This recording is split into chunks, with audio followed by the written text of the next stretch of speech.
Welcome to Daily Wisdom, Walking the Path with the Buddha, a podcast shared by David Roylance. This podcast is dedicated to guiding you to completely eliminate the discontent mind and the suffering it causes by attaining enlightenment. Learn and practice the teachings of Gotama Buddha that will guide you to fully attain a peaceful, calm, serene, and content mind with joy. To support this podcast, visit patreon.com/support Buddha or visit buddhadailywisdom.com, where you will discover a full range of courses, retreats, and online learning resources to assist you on the path to enlightenment. Now, here's our teacher to share more.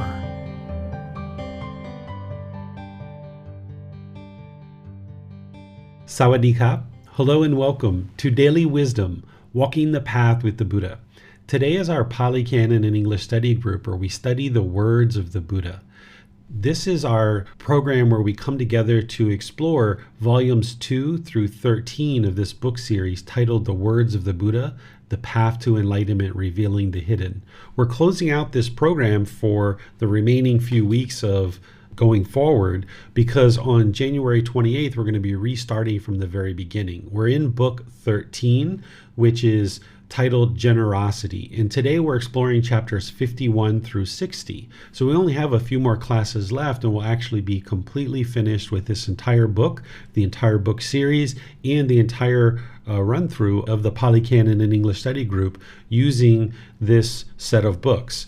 I published these books back in June of 2021, so it's taken about a year and a half to actually go through all the individual books, and we're going to be restarting that. And you can actually join the Pali Canon and English study group at any point that you like, but some people really like to join at the beginning of these programs, so you have that opportunity for you on January 28th, which is a Saturday towards the end of January.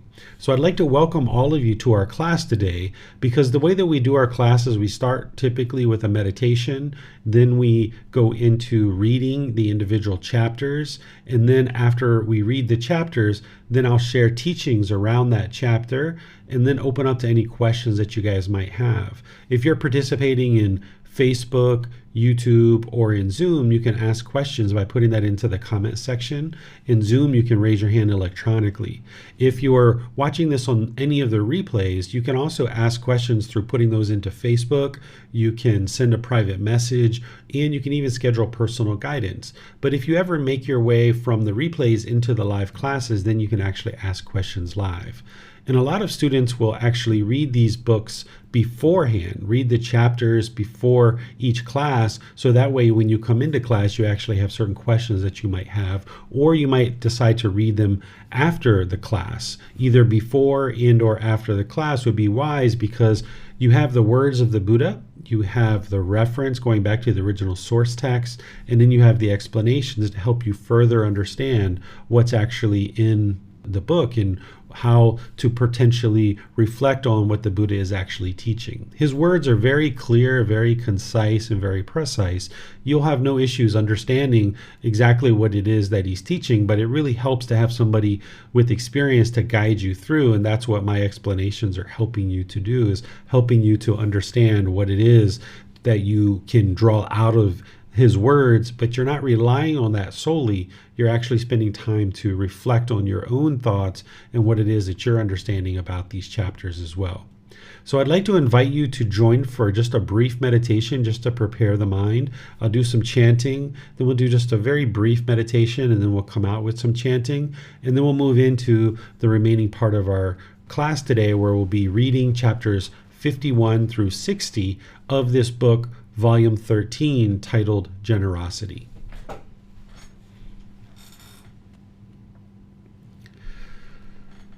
Arahang Samma Sambuddho Mahakava Bhutang Mahakavanhang Apivateyami Savakato Mahakavata Tammu Dhammang Namasami.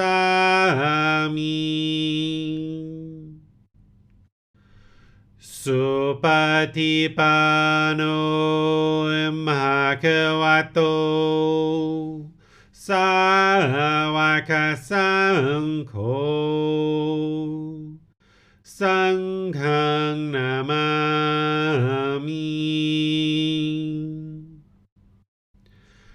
Namo Tassa Bhagavato Arahato Samma Sambuddhassa. Namo Tassa Bhagavato Arahato Samma Sambuddhassa. Namo Tassa Bhagavato Arahato Samma Sambuddhassa. Iti piso Bhagava Arahang Samma Sambuddho Vichacharanang Samuro Sakato Rokavito Anutero Purisa Dhammasati Satatawa Manusanam Bhoto Bhagavati.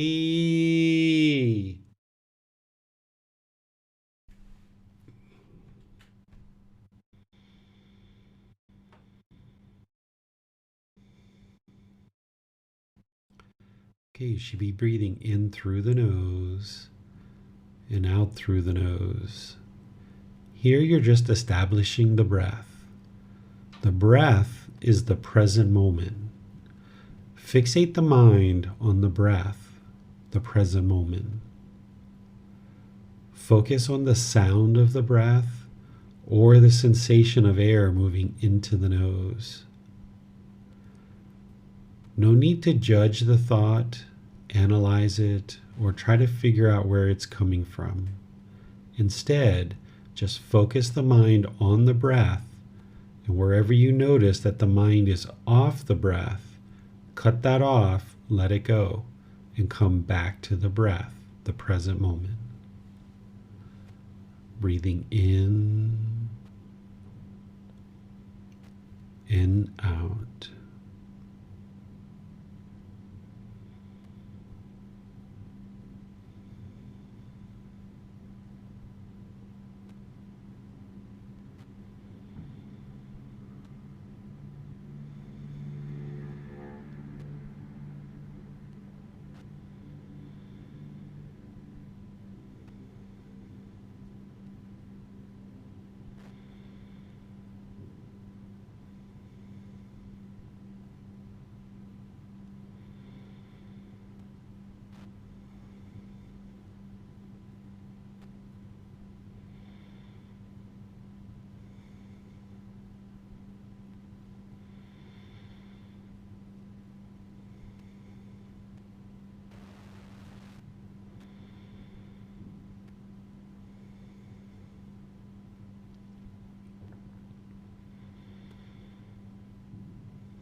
อะระหังสัมมาสัมพุทโธมหาเกวา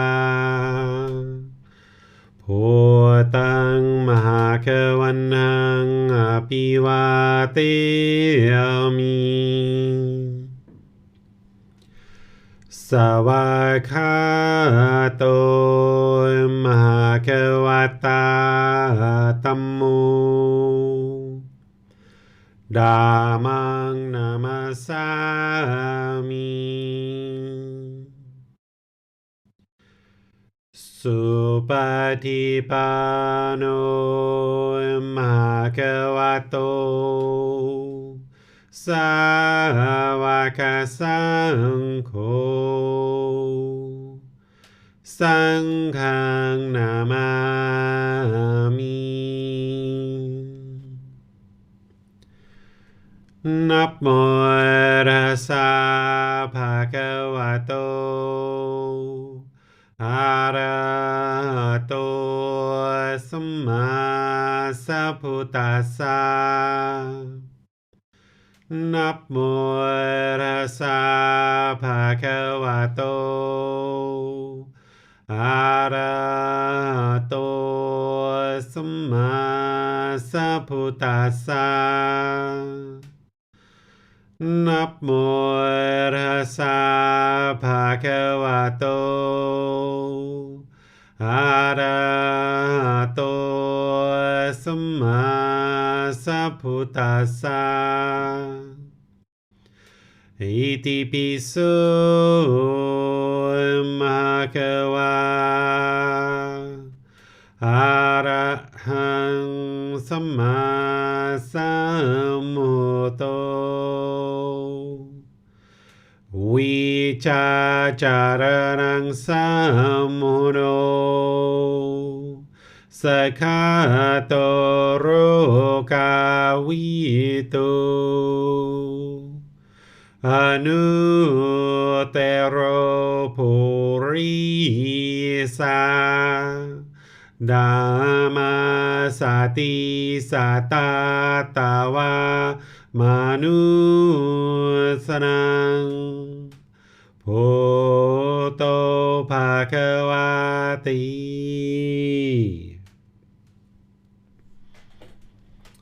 Okay, that's just a short little meditation just to kind of prepare the mind for our class today. Just doing a brief guidance just to kind of help a little bit. But most of the people who are learning in this program already are doing meditation, so you don't really need much guidance from me. So what I'm going to do is just turn things over to all of you in order to open up for the actual class where there'll be somebody who reads a chapter, then I'll share teachings around that chapter, then open up to any questions that you guys might have. You can put those into Facebook, YouTube, or Zoom, or you can raise your hand electronically in Zoom and ask any questions that you like. So I'll just go ahead and turn things over to all of you guys. Yes, thank you, sir. Would you be so good as to share the screen with the chapters, sir? Sure. There you go. Thank you.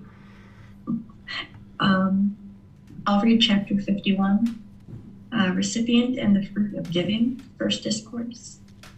Then, knowing that the perfectly enlightened one had consented, Sthachaka, the Niganta's son, addressed the Lichavis. Hear me, Lichavis. The ascetic Gotama, together with the community of good monks, has been invited by me for tomorrow's meal. You may bring to me whatever you think would be suitable for him. Then, when the night ended, the Lichavis brought 5 ceremonial dishes of milk rice as gifts of food. Then Sachaka, the Niganta's son, had good food of various kinds prepared in his own part, and had the time announced to the perfectly enlightened one. It is time, Master Gotama, the meal is ready. Then, it being morning, the perfectly enlightened one dressed, and taking his bowl and outer robe, he went with the community of monks to the park of Sachaka the Niganta's son, and sat down on the seat made ready. Then, with his own hands, Sachaka the Niganta's son served and satisfied the community of monks headed by the Buddha, with the various kinds of good food. When the perfectly enlightened one had eaten and had put his bowl aside, Sachaka, the Niganta's son, took a low seat, sat down at one side, and said to the perfectly enlightened one, Master Gotama, may the merit and the great meritorious fruits of this act of giving be for the peacefulness of the givers. Agivesana, whatever comes about from giving to a recipient, such as yourself, one who is not free from craving, not free from anger, not free from ignorance, unknowing of true reality, that will be for the givers.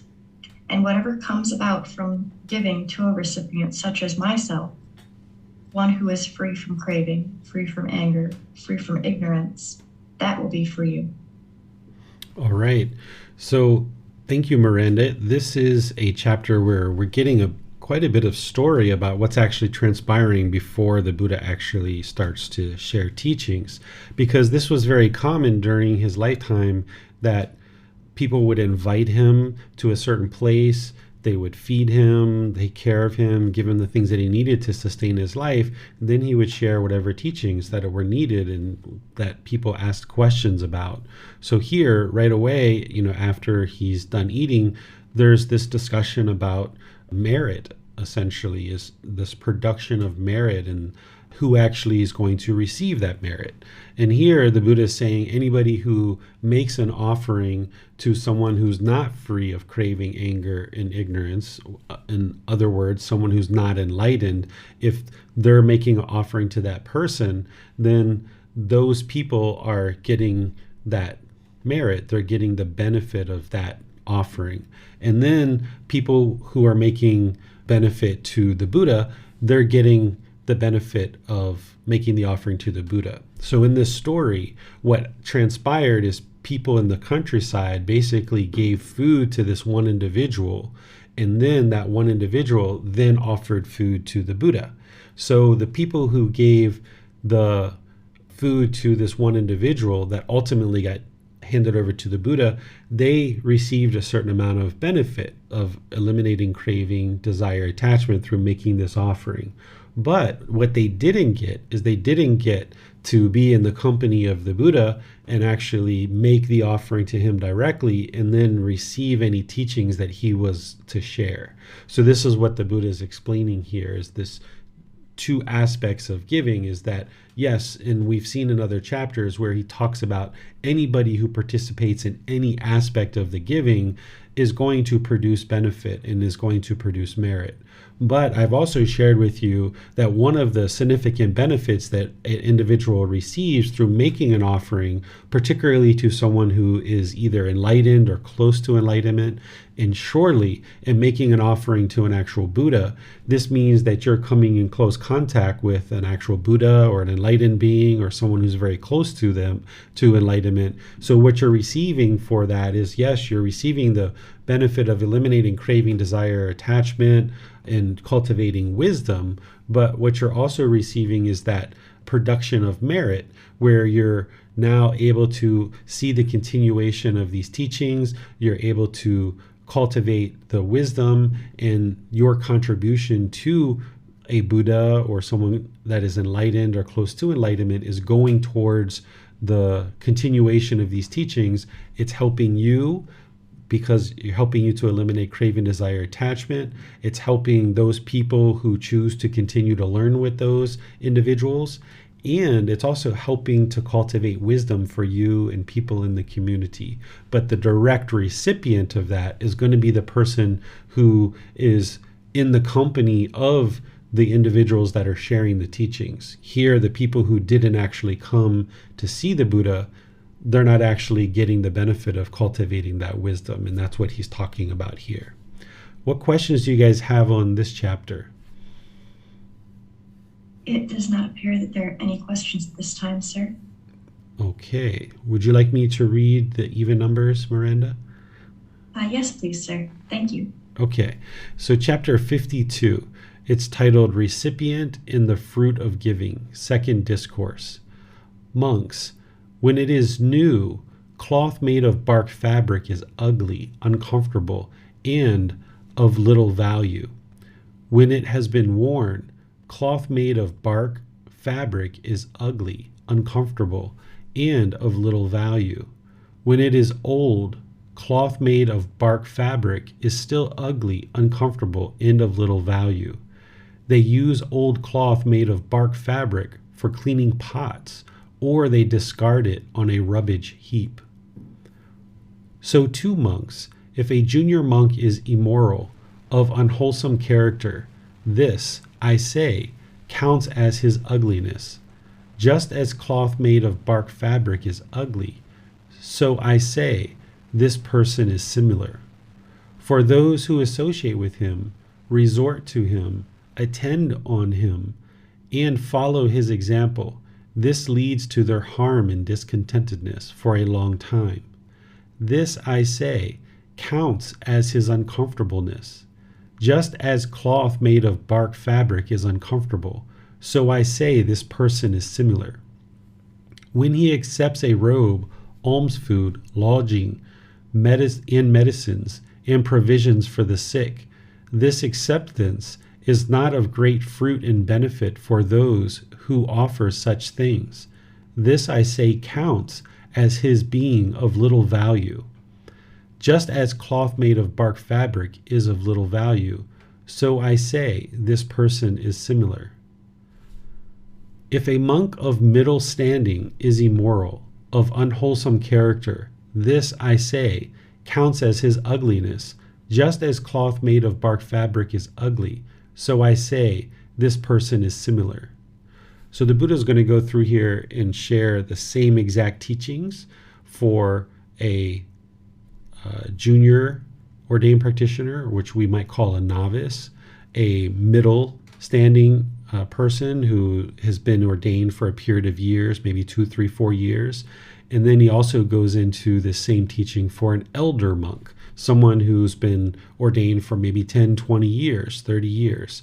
And he's saying here, as we go through the discourse, it's the same exact teachings as with the junior monk, that there's this immorality, this unwholesome character, this people who attend to this person or associate with them, or they follow their example. This is for their own harm, their own discontentedness, their own uncomfortableness. And now when he gets down to the bottom here, he says, if such an elder monk speaks in the midst of the community, the monks say to him, what gives you, an unwise person, the right to speak? Do you think you too are entitled to speak? He then becomes angry and displeased and utters speech on account of which the community expels him, as if discarding the cloth made of bark fabric on the trash heap.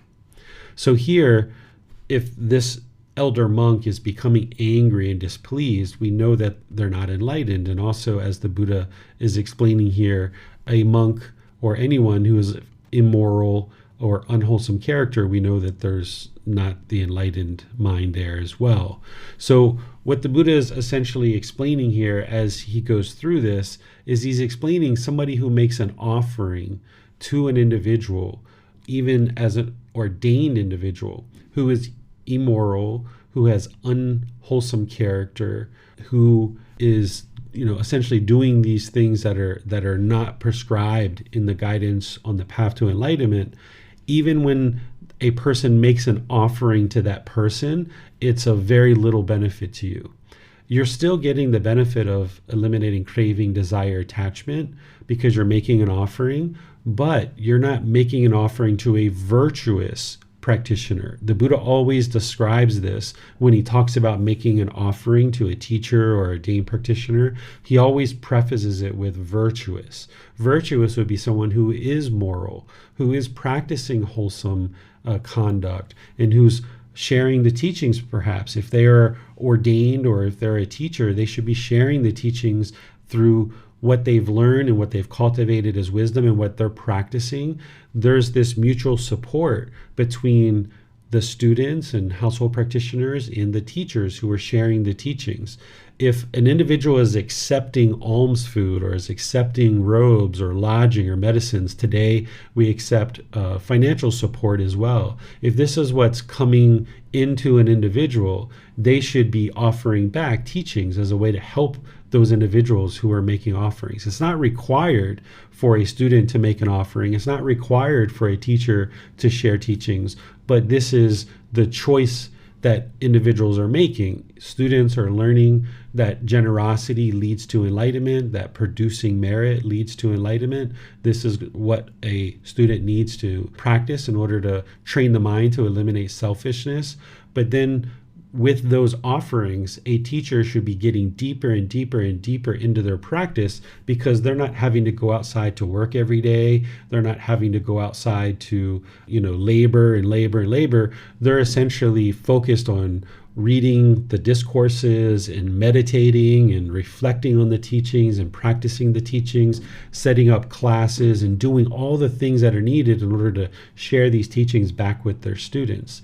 And if somebody, whether they're a novice, whether they're someone who's been ordained for kind of a middle period of time, or someone who's been ordained or is teaching for a really long extended time, if they're immoral or they have unwholesome character, the Buddha is saying that this isn't beneficial, because if you're supporting that through your offerings, then you're supporting that individual, you're supporting the immorality, you're supporting the unwholesome character, and this is setting a bad example for the teachings to then be learned and understood by students.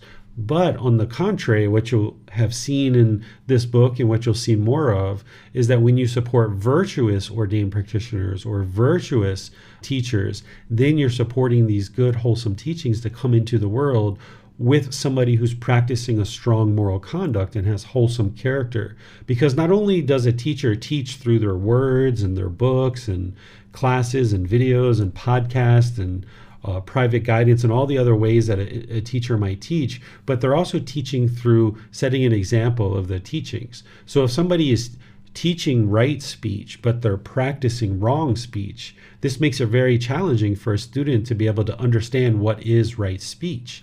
Or if they're teaching right action, but they're practicing wrong action, this makes it very challenging for a student to understand what are the teachings here. If they're teaching the 5 precepts, but yet they're not practicing them, then this isn't setting a very good example for the students of how to actually practice these. But on the contrary, if somebody is teaching the 5 precepts and they're practicing those, they are teaching right speech, right action, and other teachings, and they are practicing those, then not only are the students learning through the words and all the books and all the things that a teacher might be sharing, but they're also learning through that teacher's actions and the way that they conduct themselves in the world. And this actually has a much bigger impact to the students understanding how to practice these teachings through setting a good example and being a good role model. We saw in previous chapters where the Buddha was talking about, when the unwholesome monks are strong, the wholesome monks are weak. And he also talks about when the wholesome monks are strong, the unwholesome monks are weak. So when the wholesome community comes together and we're practicing the teachings very strong and very vibrantly within our families, within our workplace, within our community, then people can see very clearly what the true teachings are, and then they can perhaps aspire to understand them and then practice them themselves. Even if they don't open up a book and learn from a book, they can observe how you practice right speech with your children or with your coworkers or your friends, and they might appreciate something that they're hearing. They're like, hey, I really like that. I think I'm going to model that same conduct for myself. So by the wholesome community practicing very, very well, or what the Buddha described as the upright community or the straight community, if we practice really well, then more and more individuals can observe what that practice looks like, and then the community of enlightened beings can just continue to grow and flourish. And then if offerings are made into that community, then that community will just continue to grow and flourish because they have the food, the clothing, the water, the shelter, the medical care, and nowadays financial support to be able to continue to share those teachings far and wide with whomever has a sincere interest to learn them and practice them. What questions do you guys have on this chapter? There are no questions at this time, sir. Okay, so we'll go to chapter 53. Yes, sir. Factors leading to a great mass of merit. Monks. The female household practitioner, Velu Kantaki Nandamata, is preparing an offering possessed of 6 factors for the community of monks, headed by Sariputta and Moggallana. And how is an offering possessed of 6 factors?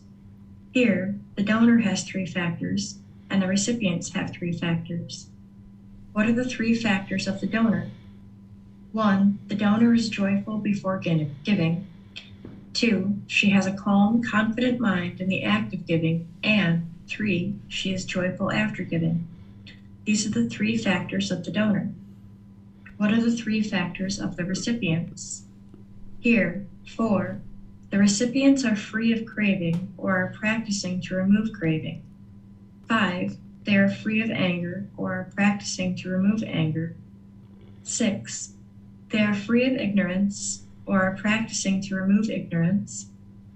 These are the 3 factors of the recipients. Thus, the donor has 3 factors, and the recipients have 3 factors. In such a way, the offering possesses 6 factors. It is not easy to measure the merit of such an offering thus. Just so much is the stream of merit, stream of the wholesome, nutriment of peacefulness, heavenly, ripening in peacefulness, conducive to heaven, that leads to what is aspired for, needed, and agreeable, to one's welfare and peacefulness. Rather, it is considered simply as an incalculable, immeasurable, great mass of merit. Monks. Just as it is not easy to measure the water in the great ocean thus, there are so many gallons of water, or there are so many hundreds of gallons of water, or there are so many thousands of gallons of water, or there are so many hundreds of thousands of gallons of water. But rather it is considered simply as an incalculable, immeasurable, great mass of water. Prior to giving, one is joyful. While giving, one settles the mind in trust. After giving, one is joyful. This is the success in the act of an offering. When they are free of craving and anger, free of ignorance, without taints or fetters, mentally disciplined, living the spiritual life, the field for the offering is complete. Having cleansed oneself and given with one's own hands, the act of charity is very fruitful for oneself and in relation to others. Having performed such a charitable deed, with a mind free from selfishness, the wise person, rich in confidence, is reborn in a happy, non-afflictive world. All right. Thank you, Miranda. So here, the Buddha is talking to a female household practitioner. So when he's discussing this teaching, he's using the pronoun she, but we can apply any pronoun that exists today or any in the future, referring to essentially a human being or any kind of being that's making an offering. So here, he's talking about 6 factors that would be essentially purifying this offering. And here, if you're making a donation, if you're the donor, he's saying the mind should be joyful before giving. It should be calm and confident while in the act of giving. And then afterwards, the mind should still be joyful. Essentially, what he's describing here is ensuring that you don't have remorse when you're actually giving an offering. Sometimes at the end of an offering, you might feel like, oh, I didn't give enough. I should have gave more. Then maybe the mind didn't spend time ahead of time thinking through your offering, and now afterwards there's this remorse that maybe I should have given more. But then you can also get to the end of an offering and feel like, oh, I gave too much. I shouldn't have given that so much. I'm not going to have food or money for myself or my family. So this is the remorse that can sometimes be experienced through making an offering. But if you put your thoughts together about what type of offering you would like to make and the quantity of the offering that you would like to make, now you can be joyful before you ever give that you've put some thought into the offering, and you know with 100% certainty, like, yes, I can share this offering and it's not going to cause harm to me, it's not going to cause harm to anyone else. I'm freely able to give this to somebody else and let them to use it, and for the benefit of the community to continue to share these teachings. So there can be this joy before actually giving in the mind, not because of making the offering, that would be a conditioned feeling, but just the joy can be maintained in the mind. Because what joy is it's this delight or this quality of mind, this unconditioned gladness, where the joy is not based on any condition. Instead, it's just there, that the mind can reside continuously joyful, not based on the condition of making an offering or the quantity of offering, but it can just be joyful regardless of what the offering is. So now the mind can maintain that unconditioned joy. And then while giving, instead of feeling like this person is so high above you and oh my goodness, I've got to make this offering to this person and they're so high above me, or I'm so high above this person, they're so poor, let me give them something, they're such a low person, they need this offering or what have you. Instead, the mind can be calm and confident while making this offering, that you don't have to put yourself above or below others. There's not this anxiety or fear that comes into the mind. And then after the offering, the mind can still be joyful. And if you've practiced this type of giving where you've experienced joy before giving, you've been calm and confident in the act of giving, and there was joy afterwards, then this is the middle way. This is where the mind can maintain its stability and its steadiness. Whereas if you're not experiencing that, then there's something off in the way that you're making your offering, in the way that you're preparing your offering, and you would like to look at that more closely. Then the Buddha gives some guidance on the type of individual to make an offering to. Here he shares in a different way than he normally shares. He usually shares making offerings to virtuous ordained practitioners or virtuous teachers. That is someone who's practicing good, wholesome moral conduct. Well, in order to practice good, wholesome moral conduct, they need to be working on the elimination of craving, anger, and ignorance, or the unknowing of true reality. These are the three unwholesome roots, or the three fires, the three poisons. And here he's saying someone who's either free of craving, anger, and ignorance, which means they're actually enlightened, if somebody's completely free of that. And then the other option is somebody who's practicing to remove craving, or practicing to remove anger, or practicing to remove ignorance. So if you know that somebody's constantly learning with their teacher, even though they're teaching, they might be constantly learning with their teacher. They might be reading the sutras, they might be learning the discourses, they might be working on eliminating craving through practicing breathing mindfulness meditation and generosity themselves. They're working to eliminate anger. You very rarely see them angry, or that when they are angry, they know that and they cut it off right away. These are all indications that somebody's working to remove craving, anger, and ignorance. But if you saw somebody who is sharing these teachings and they're willingly smoking cigarettes, they're hitting animals, they're aggressive and hostile and bitter to their students or other people around them, this isn't someone who's actively working to eliminate craving, anger, and ignorance, and it would be unwise to support that. So the Buddha is saying here to look for somebody who's free of craving, anger, and ignorance, which means they're enlightened. You wouldn't see any discontentedness whatsoever. Or they're working to remove craving, anger, and ignorance. And the Buddha shares in other parts of his teachings some kind of shortcut ways of trying to discern this for yourself, because sometimes it can be somewhat of a challenge for someone who hasn't studied these teachings deeply to be able to discern whether somebody is enlightened or if they're working to eliminate craving, anger, and ignorance.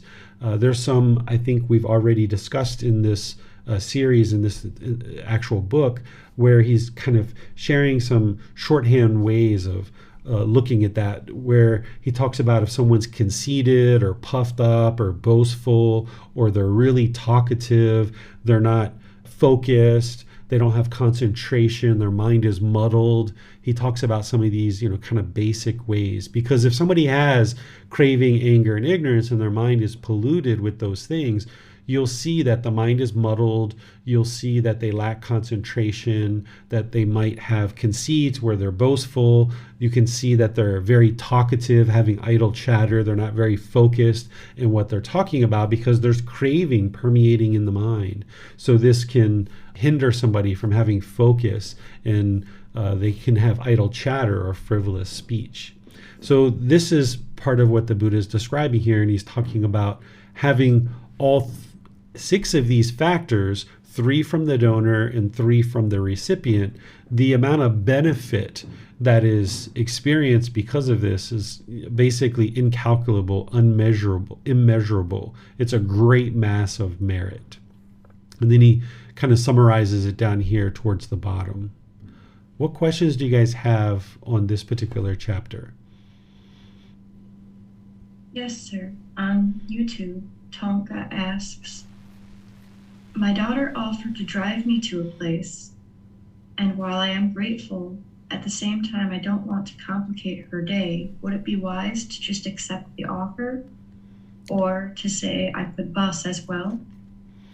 Yes. So the wise thing to do is, if somebody is making you an offering and they're offering to practice generosity, the wise thing to do would be to accept it. There are certain situations where you're not going to accept it, right? Like if, somebody offered you cocaine or heroin or something like that, you're not going to accept that. Or if you know for yourself that you're not going to go to that place, if somebody's offering to take you to that place, you're like, oh, I'm not going to that place, then you wouldn't accept that offering. But if you're declining an offering because you think it's going to burden somebody else, you're trying to get inside that person's mind, and you're not able to do that. You need to accept face value that if somebody's making an offering, they've already made the decision in their mind that this is something that they would like to offer. If you second guess that and you say, oh, no, I don't want you to take me because I don't want to burden you, but they already made the offer, right? This is something that I see in Western culture, that the person tries to figure out what's going on in the other person's mind, assuming that this person doesn't really want to make you this offering. They're just doing it to be nice or kind, and therefore we have to decline the offer. And that's the way to show politeness, is to decline the offer. And there's other variations of this too. But what you would like to get to is that everybody's speaking the truth. Everybody's sharing what's truly going on in their mind. So if somebody makes an offering to take you, like your daughter offers to take you somewhere, and you're going in that direction, there's no harm in you accepting that. Because if you decline that, and you decline it regularly, then you're going to get to the point where people never offer you anything, because every time they make an offering to you, you decline it and decline it and decline it, and people won't actually offer to help you with anything anymore. So it's helpful for you to actually accept an offering, and this allows that person to practice generosity, and it allows you to learn to accept it and understand that you don't need to get into the mind of somebody else and figure out whether they're truly making you an offering and that's something that they're able to do, or are they just doing that just to be kind. You need to not have your own perceptions and cling to your own perceptions. Your perception is a belief or opinion of the way things seem to be. So if you're thinking that this is impactful for your daughter and is out of the way for your daughter, you're clinging to your perception there, because she's already made the offering. And now by you saying, oh, I don't want to burden you because this will take you out of your way, that's you clinging to some perception that it is a burden to her, when she's already made the offering and said, yes, I would like to take you. I would like to offer you this. So the only times you shouldn't accept an offering, in my opinion, is that, of course, if it's completely opposite of the teachings, like, would you like me to go kill somebody for you? Would you like me to give you cocaine or heroin, or, these kinds of things? Or in a situation where, you just, like your example, if you're not going to the place they're going to and they offer to take you to that place, well, of course you're not going there. So why would you accept that offer? So those kind of things can be looked at closely. But otherwise, if it's something that somebody's giving you, like say they're giving you a sweater or a blanket and you don't need that blanket, you can still accept that blanket, and then you find somebody to give it to. So now there's two people practicing generosity, the original donor, and then you, by handing it off to somebody else, you're practicing generosity too. And I see this sometimes in Thailand. There's 3, 4, 5, 6, 8, 10 people that are practicing generosity until that item finds an actual home where somebody can actually use it. Where what we tend to do when we have clinging and we have craving is we get something as a gift and then we're not going to use it, but we feel like we have to hold on to it. So it sits in the closet and rots for 20 years or 30 years and nobody ever gets the benefit of using it. This is unwise. It's a waste of our resources. And we actually look at this as a negative thing. If we actually give it to somebody else, we call it regifting. But if somebody has expectations that you're going to hold on to their gift and keep their gift, and they get hurt by you handing off the gift to somebody else and practicing generosity, then what's causing their painful feelings is their craving, desire, attachment, not you. They didn't offer that gift with pure generosity. They had certain cravings and certain expectations, certain wants. They expected you to keep that gift. So they haven't made a generous offering, and any kind of painful feelings that they're experiencing is because of their own craving, desire, attachment. The Buddha is going to talk about that in a chapter that we're going to discuss today, where he talks about giving with expectations. And this isn't pure generosity. And that's the reason why that person is experiencing the painful feelings, by you choosing to offer that to somebody else. Not that you could offer this ride to somebody else, but just expanding on this for you. But if you choose to make this offering to somebody else and somebody gets hurt because you've given away their blanket or the sweater, well, it's not their blanket, it's not their sweater. It was given to you, and it should be no strings attached. You've made that generous offering to me, and now I can do with it as I please. So sometimes we hold on to something and cling to it because we think the other person's going to get hurt if we don't hold on to it. But this is just clinging and craving, and it really complicates things, and the world becomes very wasteful because we have sweaters and blankets and shoes and things like this just wasting away in our closet when somebody could have actually benefited from it and used it. And there could have been 3, 4, 5, 6 people experiencing generosity as this item gets offered to multiple people along the line. There's lots of benefit. Here, the Buddha is talking about this immeasurable and incalculable benefit of just one person making an offering to another. But if that goes from person to person to person to person to person, 6, 8, 10 times, wow, think about the immeasurable and incalculable amount of benefit of all those people having practiced generosity. Yes, sir. Those are all questions that we have at this time, sir. Okay, so let's go to the next one, which is chapter 54. This is titled The 4 Purifications of Offerings. Monks, there are these 4 purifications of offerings. What for?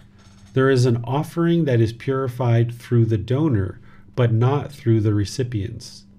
2, there is an offering that is purified through the recipients, but not through the donor. 3, there is an offering that is not purified by neither the donor nor the recipients. 4, there is an offering that is purified through both the donor and the recipients. 1, and how, monks, is an offering purified through the donor but not through the recipients?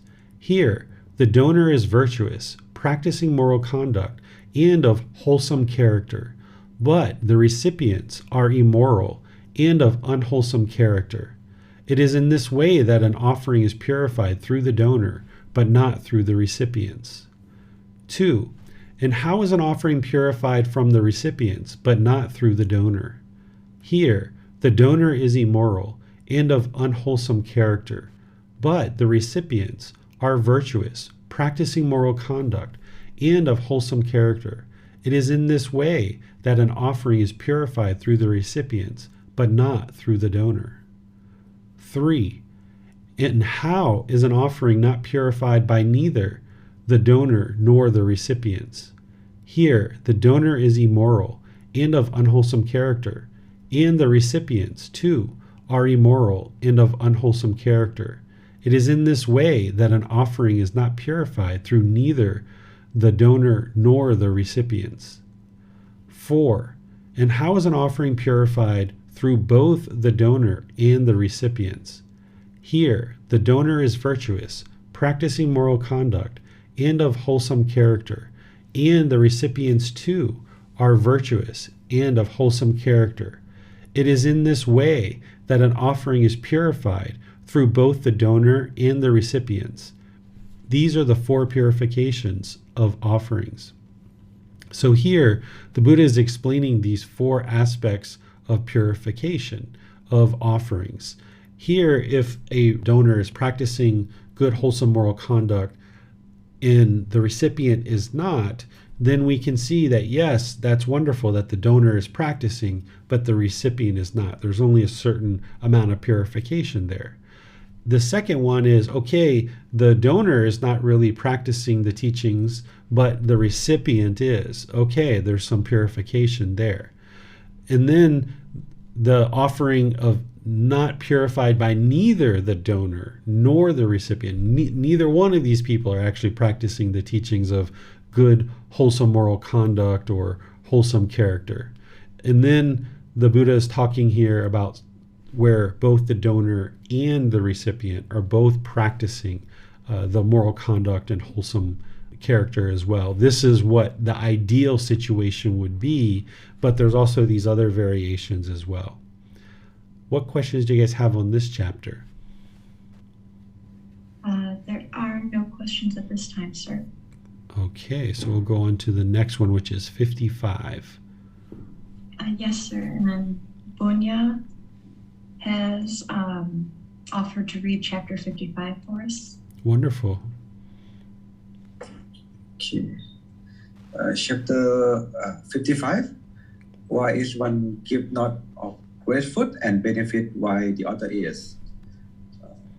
Venerable sir, why is it that one gift is not of great food and benefit while the other is?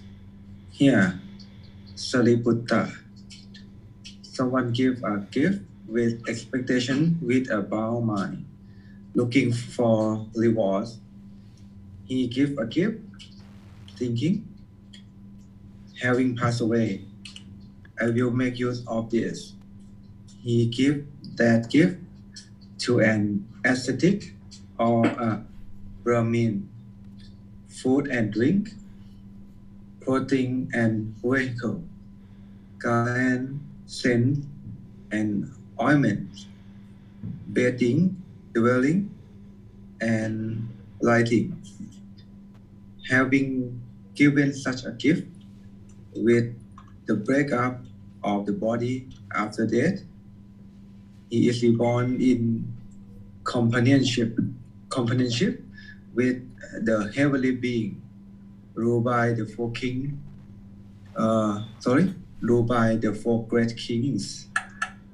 Having exhausted that karma, psychic potency, glory, and authority, he come back and return to the state of being. But Sariputta, someone does not give a gift with expectation, with a bound mind, looking for reward. He does not give a gift, thinking, having passed away, I will make use of this. Later, he gave a gift. Giving is good. He gave that gift to an ascetic or a Brahmin, food and drink, clothing and vehicle, garland, scent, and the ointment, bedding, dwelling, and lighting. Having given such a gift, with the breakup of the body after death, he is reborn in companionship with the Tawatimsa, heavenly being.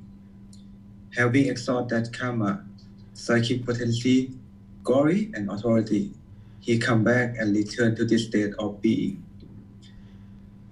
He does not give a gift, thinking, giving is good, but later he give a gift, thinking, giving was practiced before by my father and forefathers. I should not abandon this ancient family custom. He gave that gift to an ascetic or a Brahmin, food and drink, clothing and vehicle, garland, scent, and the ointment, bedding, dwelling, and lighting. Having given such a gift with the breakup of the body, after that, he is reborn in companionship with the Yama, heavenly being, having exalted karma, psychic potency, glory, and authority. He come back and return to this state of being.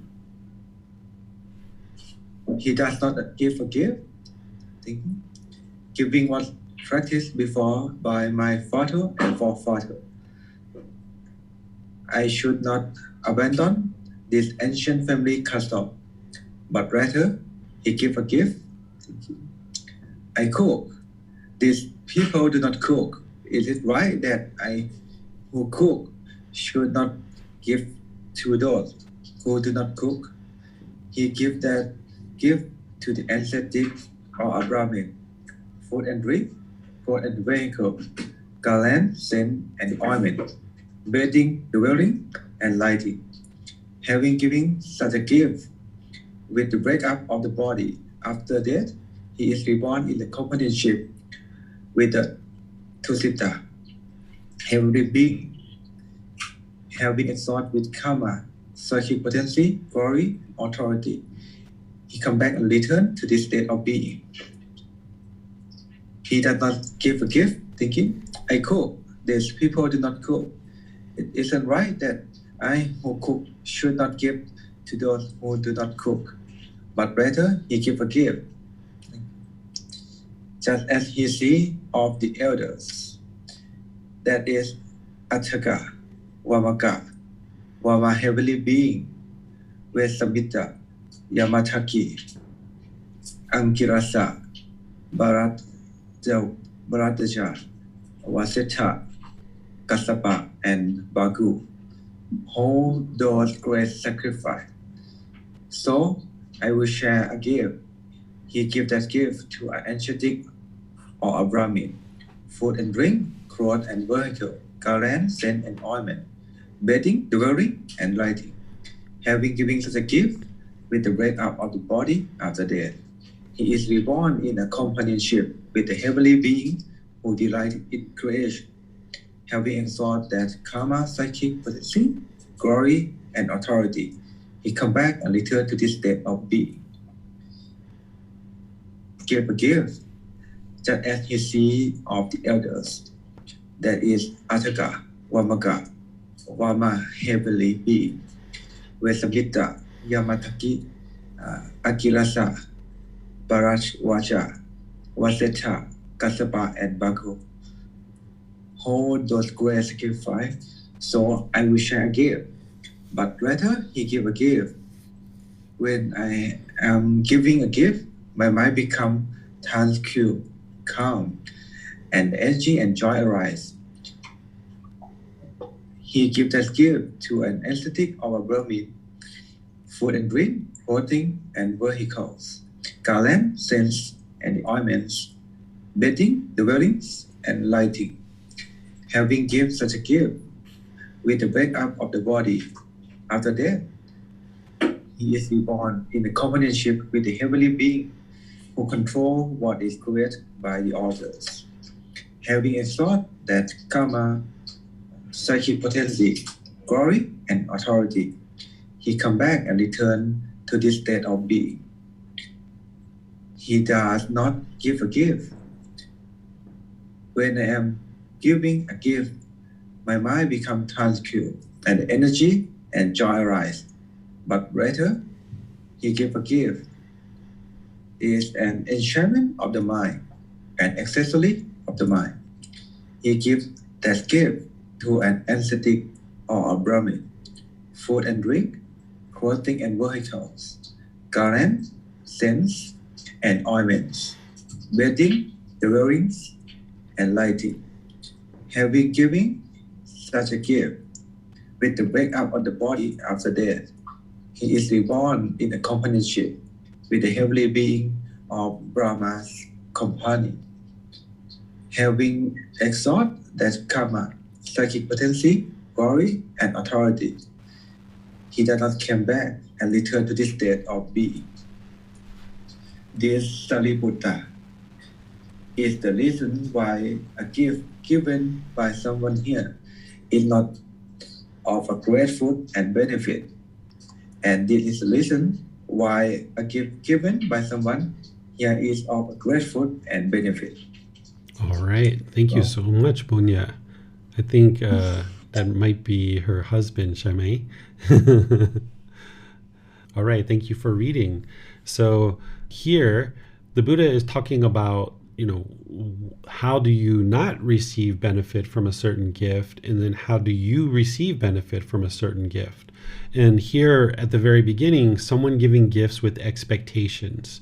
There, the Buddha describes it also someone with a bound up mind, looking for rewards. Here, this person giving a gift, they're not going to get the benefit of eliminating craving, desire, attachment. That's the number one benefit of practicing generosity, is eliminating selfishness, this craving, desire, attachment. The mind is holding on. Well, if someone's giving a gift with expectations, with a bound up mind looking for rewards, then there's still craving, desire, attachment. I'm only giving this gift because I want these certain things to happen. They're not eliminating craving, desire, attachment. That's why there's no benefit there.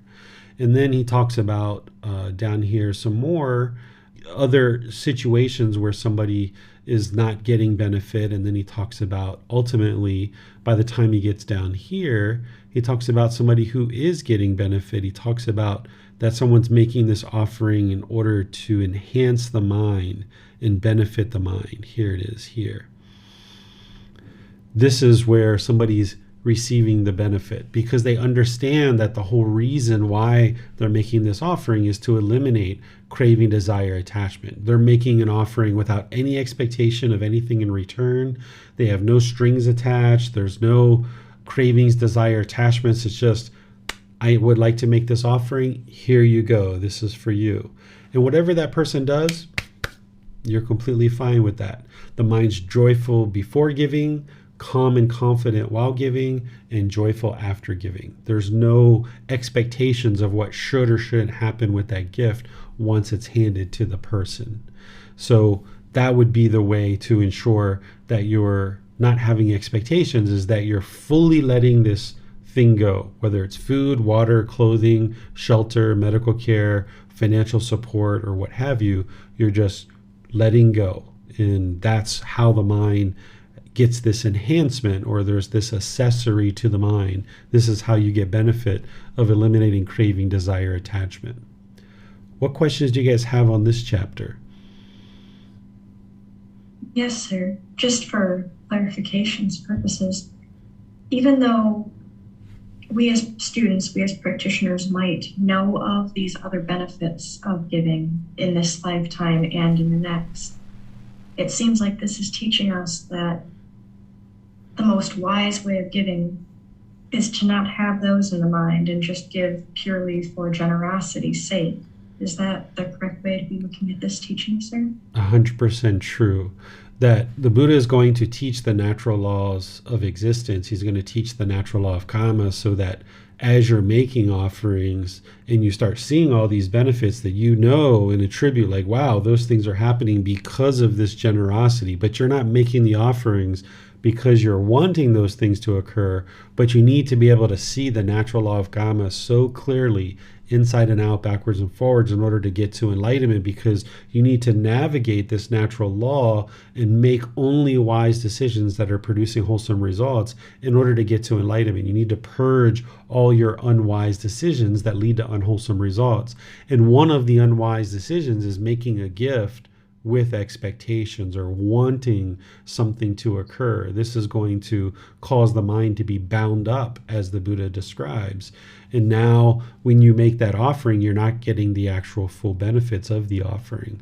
So even though you know that these other beneficial things are occurring, and they will occur, the mind should be devoid of that and not even interested in that. You're only making the offering just for pure generosity of, here you go, here's the offering, done with it, and you know that you need to make offerings in order to train the mind to eliminate selfishness, and you need to eliminate craving, desire, attachment. So that's the whole reason why you're doing it. And then there's going to be all these other benefits, and the Buddha talks about more of those benefits as you go here in this book. He explains what these different benefits are, and some of those benefits are improved rebirth.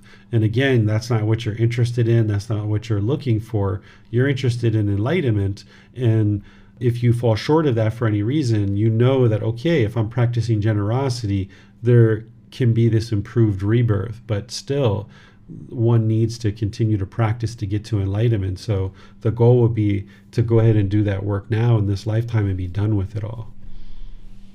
It's wonderful. Thank you, Sid. You're welcome. It does not appear there. Oh, I see. Thomas asks, what other things can be considered generosity without offerings? If I am kind to someone, is that generosity?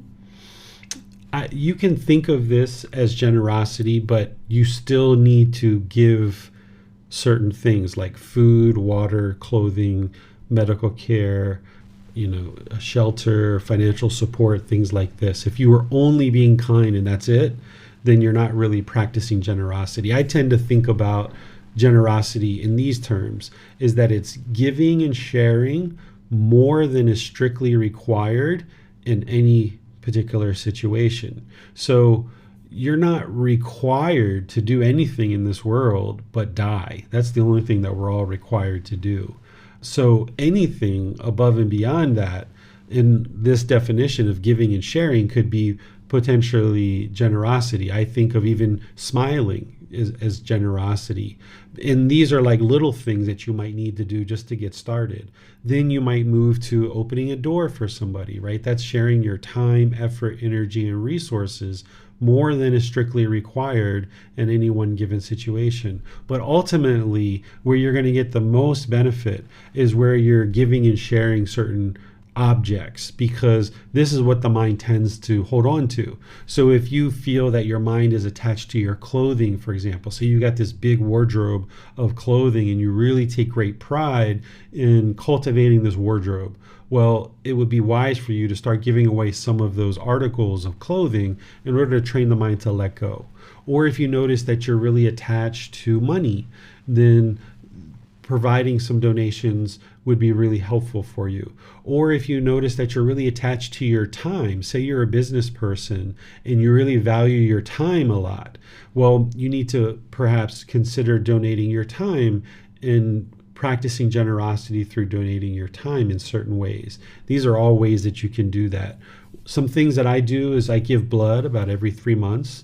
This is something that I do, and this not only helps to practice generosity, but it also helps to practice non-self too, because while you're getting the blood coming out of the arm and you're maybe looking at it, you can understand like, yeah, this is not mine. It doesn't belong to me. This body is not mine. So that can be really helpful for the mind. There's many different things that you can be doing to practice generosity. Kindness can be considered one of those, but you would like to go way far above and beyond just kindness. Yes, thank you, sir. Those are all the questions that we have at this time. All right. So, chapter 56. Is this for me or for you? This would be for you, sir, but this is that longer chapter. Okay. If you'd want to see that. Let's see, how many pages is it? Yeah, I can read the whole thing if you like. Okay, thank you, sir. Okay, so the title here for chapter 56 is Recipient and the Fruit of Such Gift. Here, Ananda, by giving a gift to an animal, the offering may be predicted to repay 100-fold. By giving a gift to an unwholesome ordinary person, the offering may be predicted to repay 1,000-fold. By giving a gift to a virtuous, practicing moral conduct, ordinary person, the offering may be predicted to repay 100,000-fold.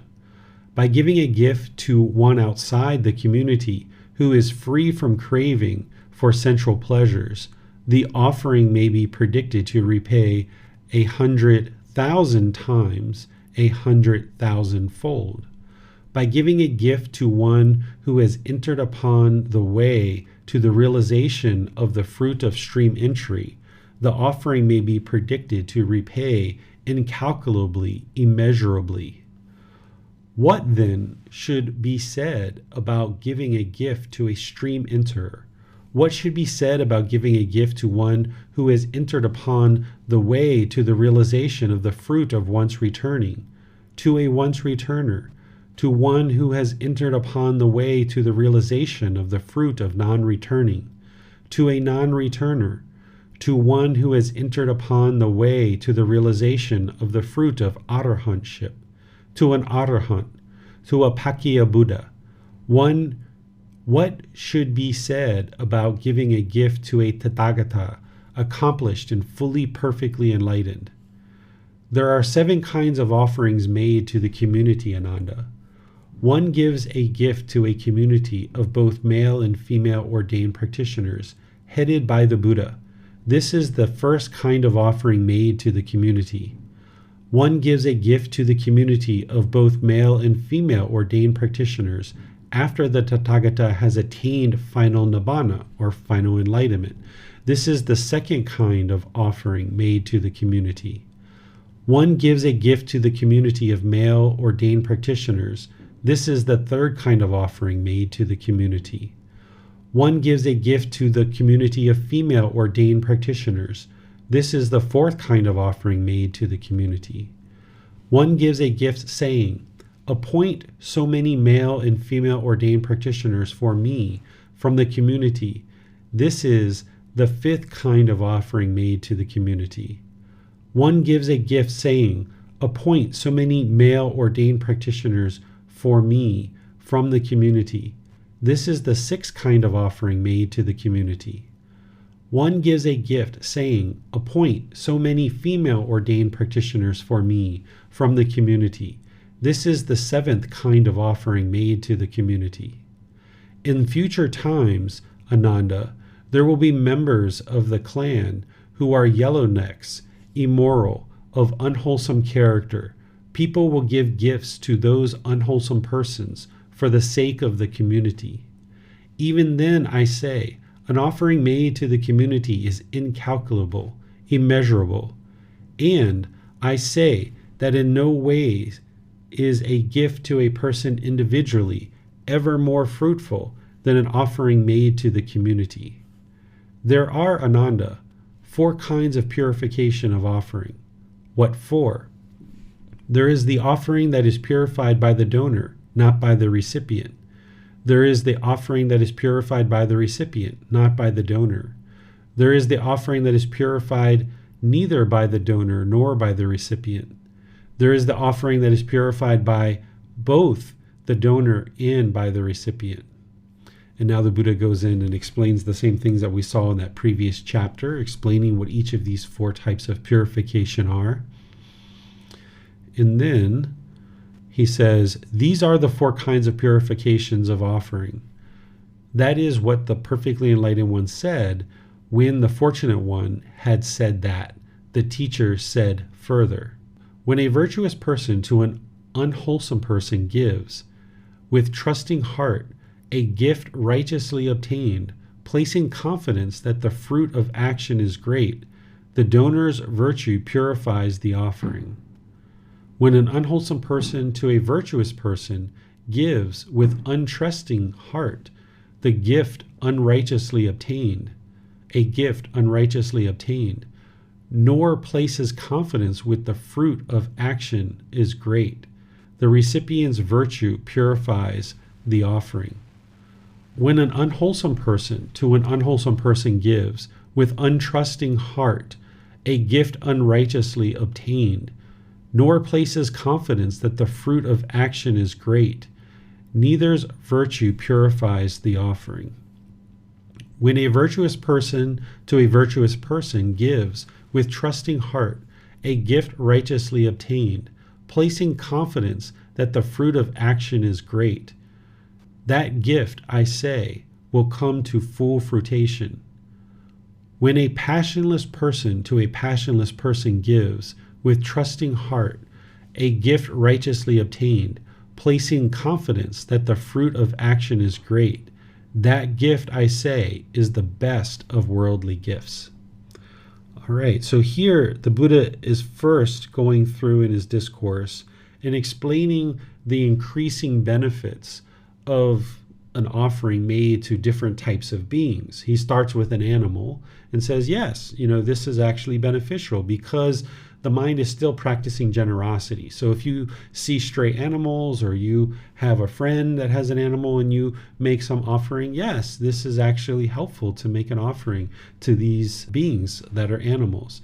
And then even for the unwholesome ordinary person, there's some benefit there, because with these individuals, you're still practicing generosity. You're still practicing the elimination of craving, desire, attachment. It's just that those beings aren't in a position to do anything significantly beneficial in developing and cultivating the mind, thus share teachings with others. So therefore, an animal, any offering that's made to that being, is not producing merit because an animal can't actually get to enlightenment, but it is still beneficial. And the same thing with an unwholesome ordinary person. That person is doing unwholesome things, but even making an offering to that person. Say there was somebody who is addicted to drugs and alcohol. This person is doing unwise things, and someone might consider that to be unwholesome, but there's still some benefit there. You're helping that person to sustain their life.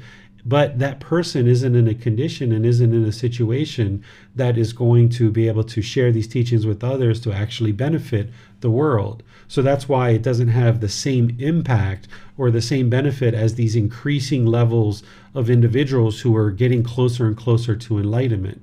As you're making offerings to those individuals, it's becoming more beneficial. You're still eliminating craving, desire, attachment. You are still, as you go further and further, getting closer and closer to actually a Buddha, then you're still benefiting the world by supporting individuals who are on the path to enlightenment, who are either in the first, second, third, or fourth stage of enlightenment or an actual Buddha. You're still benefiting the world by supporting these people and helping them to get closer and closer to enlightenment and then share the teachings that it takes to get to enlightenment. And as you're moving up, getting closer and closer to either an arahant or an actual Buddha, you're coming in contact with someone who has deep, deep wisdom about the teachings that lead to enlightenment, and that's where the real benefit comes in. And then the Buddha even talks about making offerings to the community versus to an individual. So when you're making an offering to an actual teacher, you're making offerings of perhaps food, water, clothing, shelter, and medical care. This is to an individual. But there's also offerings that you can make, like a dwelling where multiple people can sleep or can teach in this dwelling. Or say that you're making an offering of like a microphone, and now this microphone is being offered to perhaps a teacher, but it's for the benefit of the entire community, because now the teachers can teach, and then those teachings can be shared through this sound system to be able to then reach a wider and wider audience. So by making an offering to the community such as that, you're impacting and benefiting a wider and wider and wider audience. So that's what the Buddha is explaining here. By the time we get down here, this is the same teaching that we explored earlier, where he's talking about the purification of the various individuals, how they're purifying the offering. And he's sharing that in summary form in each one of these little paragraphs. And I'll just cover this one where he says, when a virtuous person to a virtuous person gives with a trusting heart, because when you make an offering to a teacher or to an ordained practitioner, you need to trust that your offering is going to a good place, that you need to trust that it's being beneficial for either that individual and or the community, rather than be suspicious and, what are they doing with that money? I'm not quite sure. Should I give the money or not? You need to instead have this trusting heart, is what the Buddha is explaining, is trust that your offering is going to a wholesome place. And a gift righteously obtained, that you obtained this gift, whatever it is that you're offering, in a righteous way. So in other words, you didn't go out and steal something and then offer it, or you didn't go out and gamble and then you made money, so now you make an offering, right? This would be unrighteously obtained. You would like to obtain your gift righteously through your own work and effort, putting your own energy and effort into it. That's what's ultimately producing the benefit for you. And then placing confidence that the fruit of action is great. What the Buddha is talking about here is the natural law of karma, of cause and effect, that the benefit of cause and effect, or that this natural law of existence, having confidence that yes, you can see the truth of this natural law of karma, of cause and effect, or action and result. You have pure confidence that you can see this with your own eyes, and you know that there's absolutely this great benefit of performing the action of giving and practicing generosity. And you can see your mind gradually becoming less and less selfish. This is what he's talking about here. He says that gift, I say, will come to full fruition because both the donor and the recipient are both virtuous. The offering has been made with a trusting heart. The gift has been obtained righteously. And there's this confidence that, yes, you can see the action of giving is actually creating this result of less and less craving in the mind. Therefore, you should see more and more peacefulness and joyfulness coming into the mind, less and less discontentedness. But then he shares here, when a passionless person gives to another passionless person. What he's talking about here is somebody who's without craving, desire, attachment. When he talks about passion, we usually think about passion in a positive way. Like when we talk about romantic love, like there's so much passion to be in love with this person or to have intimate contact with this person. That's just craving, desire, attachment. That's all that is. And we oftentimes associate passion and love together. This is actually the misunderstanding of the unenlightened mind. This is the unknowing of true reality. This is how craving, desire, attachment masquerades as love, where people think that this passion that they feel is the actual love. And then when that passion is gone, they feel like the love is gone. But what actually has occurred is they had craving, desire, attachment for a period of time. But that craving, desire, attachment isn't permanent. It's going to burn out like a fire. It's going to extinguish. And now when that craving, desire, attachment is gone, if you associate that passion you felt as being the love, and you might say that passion is gone, I no longer love this person, therefore I need to go find another partner. And this is where people move from partner to partner to partner to partner, never actually being in a solid, stable relationship that is long-term with longevity, because they're misunderstanding what true love is. They're associating the craving, desire, attachment, or that passion with being the love, when in reality, it's just craving, desire, attachment. It's not actually true love, love without attachment. So here, what the Buddha is saying is when a person without craving gives to another person without craving, essentially these people are enlightened, right? These two people are enlightened and they're still practicing generosity with each other. They're doing that with a trusting heart, with a gift that has been righteously obtained, and they're placing confidence in this natural law of karma, of cause and effect. The Buddha is saying this is the best gift of all, right? Because there's been this gift from one enlightened being to another enlightened being. Because when there's lots and lots and lots of enlightened beings in the world, this is really amazing for the entire world, because now the teachings can permeate in the world and be shared, far and wide. And the very best gift is when two individuals who are enlightened can come together and they can share generosity and practice generosity with each other. The Buddha is saying this is the absolute best of all worldly gifts. What questions do you guys have on this chapter? It does not appear that there are any questions at this time, sir. All right, so let's go to the next chapter, which is chapter 57. Yes, sir. Persons who are worthy of gifts. First discourse. Monks, this assembly is free from unbeneficial speech. This assembly is free from idle chatter. It consists purely of heartwood. Such is this community of monks, such is this assembly. Such an assembly as is worthy of gifts, worthy of hospitality, worthy of offerings, worthy of respectful salutation, an incomparable field of merit for the world. Such is this community of monks, such is this assembly. Such an assembly that a small gift given to it becomes great, and a great gift greater. Such is this community of monks, such is this assembly. Such an assembly as is rare for the world to see.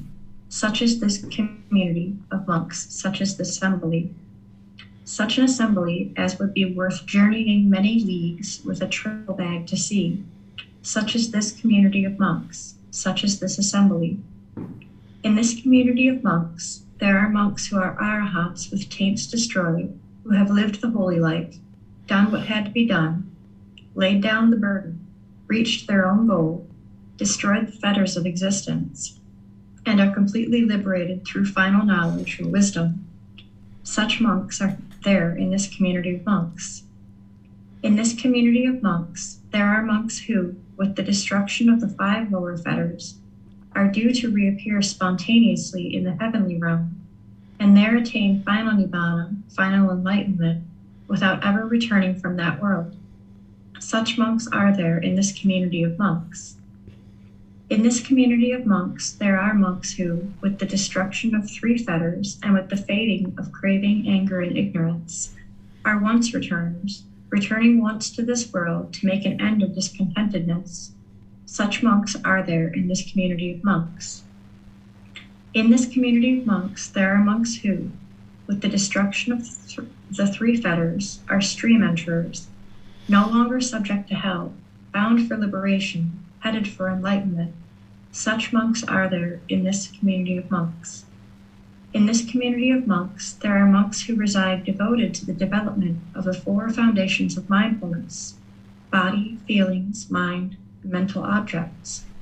Such monks are there in this community of monks. In this community of monks, there are monks who reside devoted to the development of the 4 right kinds of striving, right effort, of the 4 bases for spiritual power, also known as mental power: initiative, energy, mind, investigation, of the 5 sense bases: eyes, ears, nose, tongue, body, of the 5 powers: confidence, energy, mindfulness, concentration, and wisdom, of the 7 factors of enlightenment: mindfulness, investigation, energy, joy, tranquility, concentration, equanimity, of the Noble Eightfold Path. Such monks are there in this community of monks. In this community of monks, there are monks who reside devoted to the development of loving kindness, of compassion, of sympathetic joy, of equanimity, of the meditation on unattractiveness of the body, of the perception of impermanence. Such monks are there in this community of monks. In this community of monks, there are monks who reside devoted to the development of mindfulness of breathing, or breathing mindfulness meditation. All right. Thank you, Miranda. So the Buddha is saying a lot here. He's essentially laying out individuals that are worthy of gifts. And this is the first discourse. There's other discourses where he shares more detail, but these are just some of the details. It's not the only detail of persons who are worthy for gifts, but it's just the first discourse. There's other teachings around this topic as well. So here he's giving a list of things to look for in terms of who you choose to make offerings to. And he talks about this as heartwood. Heartwood is like the core of the tree. As you get into the core of the tree, this is the higher quality wood that they make really high quality items with. And as you get to the outer edges of the tree, this is lower and lower quality of wood. So you're looking for this pure heartwood, this high quality wood. And people would be familiar with this during his lifetime, where the outer edges of the wood are of lower quality. So he's saying that this community consists of purely heartwood, of essentially people who are practicing these teachings with a really good high quality of wisdom and practice. And he goes through all the various aspects of things to look for in individuals who are practicing well. And remember, you're not judging, you're not looking down, you're not trying to determine who is wholesome and unwholesome. You're trying to make a wise decision about who do I make this offering to. Even if you come across somebody who is into unwholesome or unwise things, you're not looking down on them like an unwholesome person or in any kind of negative way. You're just making the decision and understanding where would it be wise for me to use these precious resources that I'm about to offer. Where is the best place for me to offer those? And I imagine that at different times in your life, you'll make offerings to all different types of people, whether it's an animal or, like I mentioned, somebody who perhaps is addicted to drugs or alcohol. You will probably make offerings or have made offerings to people like that before. And then as you go through life, you'll make offerings in different areas of the world. And here, the Buddha is giving you some guidance on that to help you understand that. Let's see what else we can talk about here. See, there was so much in here that he was talking about. Maybe I'll just turn things over to you guys and see what questions you guys have. There were some different things that I was observing going through here, but you guys might have questions about this. So what questions do you guys have on this chapter? There are no questions on this chapter right now, but Thomas did have a question for the previous chapter. Okay, let's go ahead and look at that one then. Yes, sir. When you were talking about love without attachments, we were teaching about that. He asks, what is fundamental in Buddha's teachings for long life relationships, sir? Okay, so there's a lot of teachings around that. And Thomas, since I know you, we've talked just recently, and you're just kind of starting out in the last month of learning these teachings, what I would suggest, rather than me going through this here, is to have you first read Volume 1, Chapter 15. That's where you'll learn about true love, love without attachment. And that's a place to start in learning how to love without attachment. Because as long as there's attachment in a relationship, it's going to have discontentedness and it's going to struggle. And then once you read that and you're starting to understand that, maybe you ask questions in the Facebook group, maybe you reach out to me privately, maybe you schedule another one of those personal guidance sessions or something like that, and you understand that chapter, then I'll share some other things with you, which I've actually already shared with you a little bit recently when we were talking about practicing generosity. And he talks about this. The Buddha talks about practicing generosity in relationships, particularly amongst life partners. He talks about having kind words and being polite and respectful to each other and having, warming words, essentially, is what he's talking about. So I can share some of these other details with you, but they all plug into your overall practice of love without attachment, true love. So that's why I would suggest that you start with Chapter 15 and Volume 1 first. And then once you understand that and you've gotten any clarifying questions answered there and you're starting to learn how to put that into practice, then there's other aspects of his teachings that will really help to plug in to that overall practice of true love. Yes, thank you, sir. It does not appear that there are any other questions at this time. Okay, so let's move on to the next chapter, which is 58. Should I read this one? Yes, please, sir. Okay, so the title here is Persons Who Are Worthy of Gifts, Second Discourse. So here the Buddha is going to go into another aspect of people who you would be interested to make offerings to. Monks, these 8 persons are worthy of gifts, worthy of hospitality, worthy of offerings, worthy of reverential salutation, and an unsurpassed field of merit for the world. What 8? The stream enterer, the one practicing for the realization of the fruit of stream entry, the once returner, the one practicing for the realization of the fruit of once returning, the non-returner, the one practicing for the realization of the fruit of non-returning, the arahant, the one practicing for the realization of the fruit of arahantship. These 8 persons, monks, are worthy of gifts, worthy of hospitality, worthy of offerings, worthy of reverential salutation, an unsurpassed field of merit for the world, the four practicing the way, and the four established in the fruit. This is the upright community, composed in wisdom and virtuous behavior or moral conduct.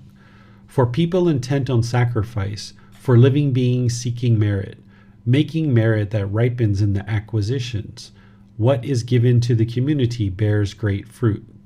So here, the 8 persons that he's talking about are the 4 stages of enlightenment. Anybody who's in one of those 4 stages, which stream entry is the first stage, once returner is the second stage, non-returner is the third stage, and arahant is the fourth stage where the mind is actually enlightened. And if you understand enough about the fetters, which I've taught recently, then you might ultimately get to the point where you can observe whether somebody has eliminated any of these particular fetters, because an individual is not going to tell you that they're actually in one of these stages of enlightenment. There might be people who do tell you that, but you shouldn't regard that as being the truth whatsoever. That if somebody is professing their stage of enlightenment, this is a good indication that they haven't attained that stage of enlightenment. So you would like to cultivate so much wisdom that you're able to discern this for yourself of whether someone is a stream enter or once returner, non-returner, or arahant. So that's someone who's in one of the 4 stages of enlightenment. And then the other 4 are people who are in the process of attaining one of those 4 stages of enlightenment. That's the 8 individuals that the Buddha says is worthy of gifts, worthy of hospitality, worthy of offerings, worthy of reverential salutations, an unsurpassed field of merit for the world. This merit is generosity that you practiced towards individuals who are in one of these 4 stages of enlightenment, or in the process of attaining one of these 4 stages of enlightenment. That is very beneficial for you in your practice because you're eliminating craving, desire, attachment, which is all generosity is doing that, not just merit.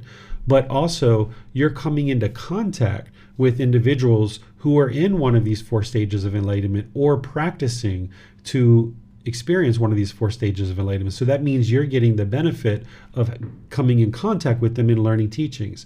But then the third thing, which is actually the merit and which is actually now classified as merit, is that you're making this offering to these individuals who are actually sharing the teachings and helping them come into the world. So this is why it's unsurpassed field of merit for the world, because you're supporting the people who are in one of these 4 stages of enlightenment, or that they're practicing for the realization of one of those 4 stages.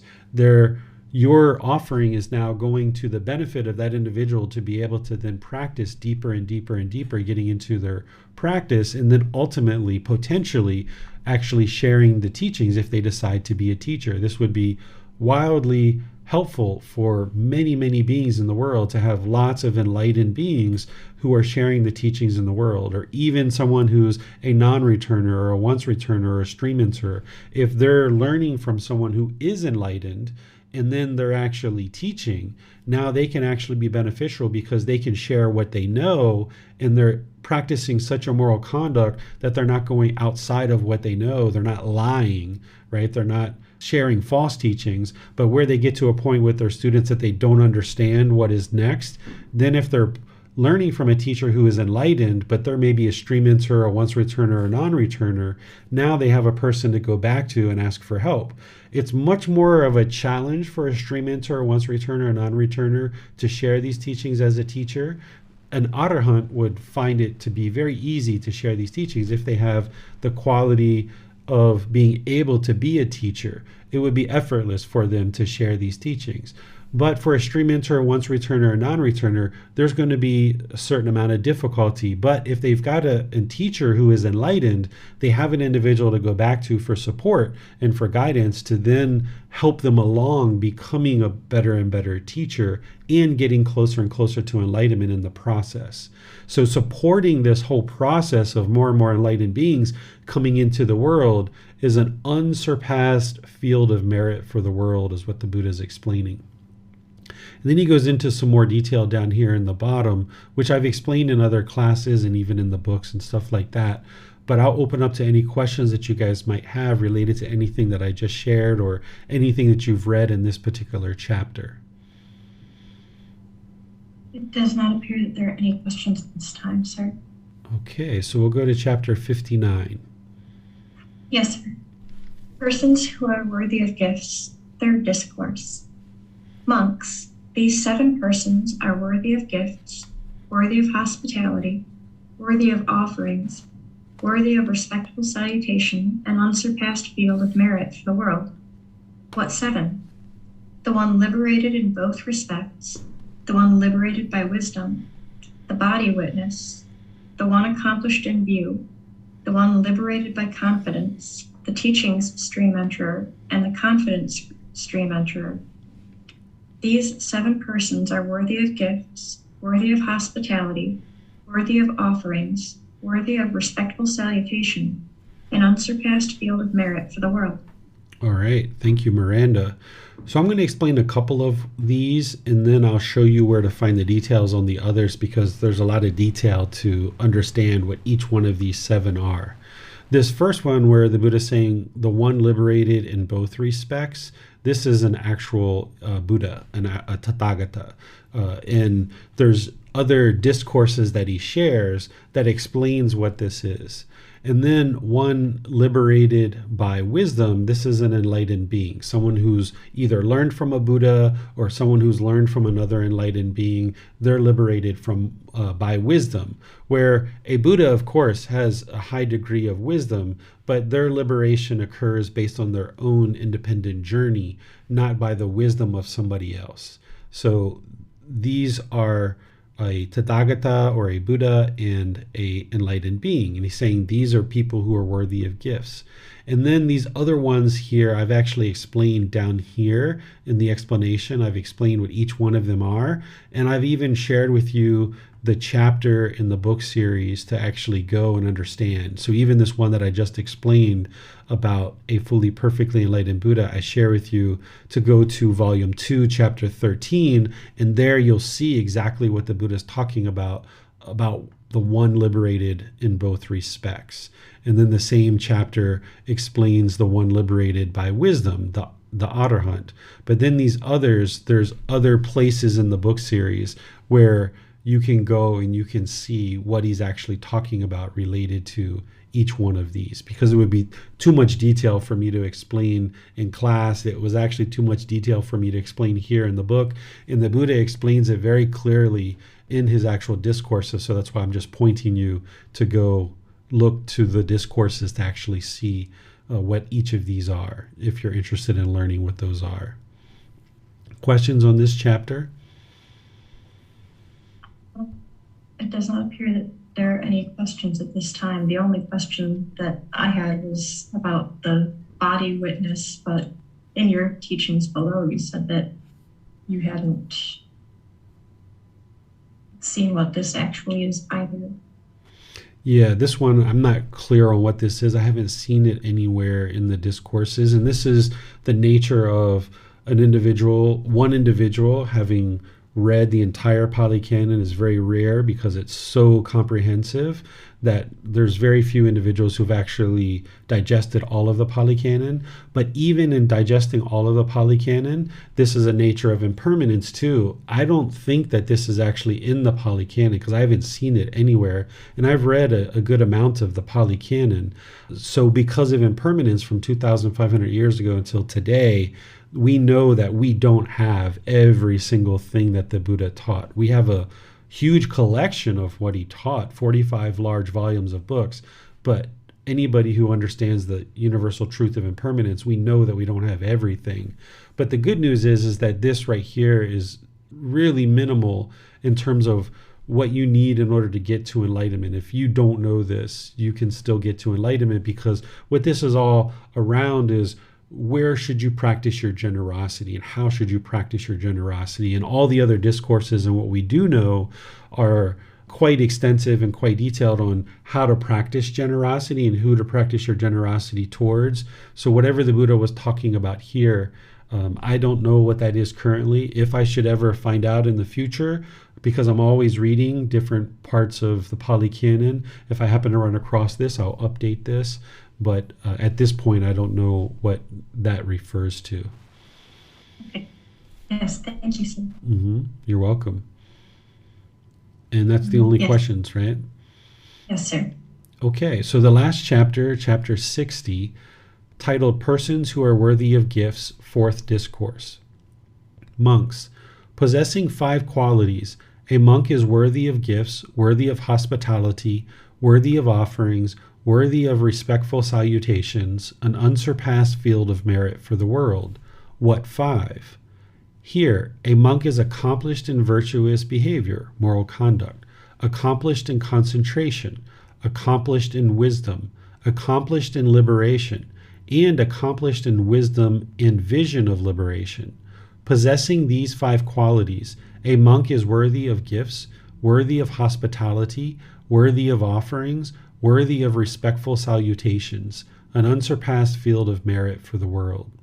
So, once again, the Buddha explains what all of these things are in other discourses. Here, he's just pointing to those discourses. He's not going to repeat all of that stuff here in this one particular discourse.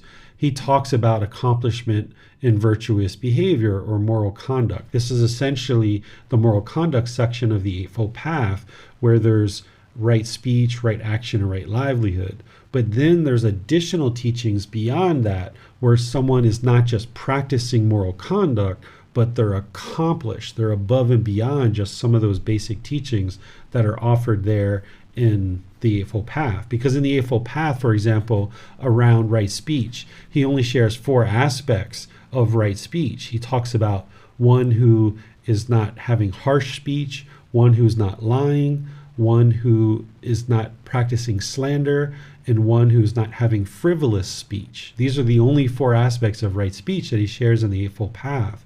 But when you go above and beyond that, you discover the 5 factors of well-spoken speech. And there's even other teachings beyond that related to speech. So one, to be accomplished in virtuous behavior, yes, they would need to be practicing the Eightfold Path as a baseline, but then there would need to be other moral conduct beyond that to be accomplished. And that's through going through all the various teachings of the Buddha to be able to see that.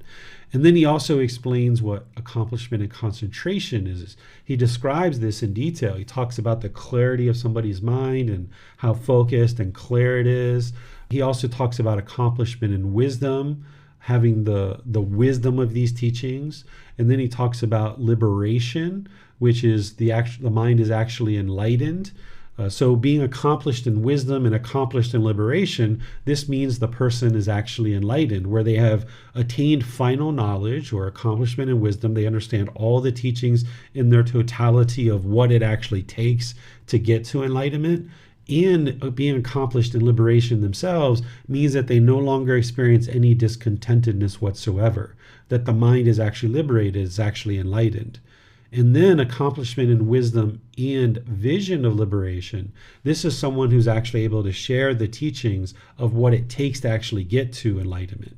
So having the wisdom to get to your own enlightenment and actually accomplishing being liberated and enlightened, that's one aspect, or actually it's 2. It's accomplishment in wisdom and accomplishment in liberation. But then having done that yourself, having accomplishment in wisdom and vision of liberation, how to guide others to liberation of mind. This is a whole nother level of understanding, a whole level of advanced practice beyond just cultivating wisdom for yourself and getting to liberation yourself, but having the ability to now guide others to understand that wisdom and have the clarity of the path to liberation to be able to share that. That's a whole nother level of practice that the Buddha is explaining here. So he's saying these 5 individuals, or at least these 5 qualities, this individual having these 5 qualities is worthy of gifts. This would be someone who is surely enlightened and actually sharing the teachings as a teacher. He's saying this person is worthy of gifts, hospitality, offerings, respectful salutation, this unsurpassed field of merit for the world. What questions do you guys have on this chapter? There are no questions at this time, sir. Okay. Hey, there's a firework right at the right time that we ended class. I don't know if you guys heard that. That was good timing. So we are moving along in this book. We're next week going to be going into chapter 61 through chapter 70. So if you'd like to study ahead of time in order to come to class with any particular questions, you're welcome to do that, because by reading ahead of time, you're going to potentially have more questions and seek more clarifications. Particularly if you read the things that I've shared in more detail, there might be certain things that you'd like to ask questions about. So you might consider doing that before coming to class. So we're going to be covering chapters 61 through 70 next Saturday. Then tomorrow, our group learning program, this is New Year's Day. Today's New Year's Eve, tomorrow's New Year's Day. We're going to actually just be doing meditation together. I'm going to be doing a breathing mindfulness meditation with loving kindness meditation. This is a great way to start your new year, with actually doing meditation with the community. So rather than share any particular teachings, I'm going to just do meditation and then open up to any questions you guys have about the path to enlightenment, anything that you're challenged with, anything that you're reading, anything that you're looking to understand. I'll be available to help you with that. And then on Wednesday, we're going to be doing a breathing mindfulness meditation together. And then next week on Sunday, we're going to be restarting the group learning program on January 8th from the very beginning. We're going to be starting here in Chiang Mai, and we're going to be starting online as well. 2 programs, one in person and one online. So if you miss one, there's always the other. And if you missed any of these, then there's always the recordings as well. So feel free to attend any of those classes as we go forward. Just a little bit different schedule than what we have been doing. Of course, impermanence is always there, so our schedule is going to adjust from time to time.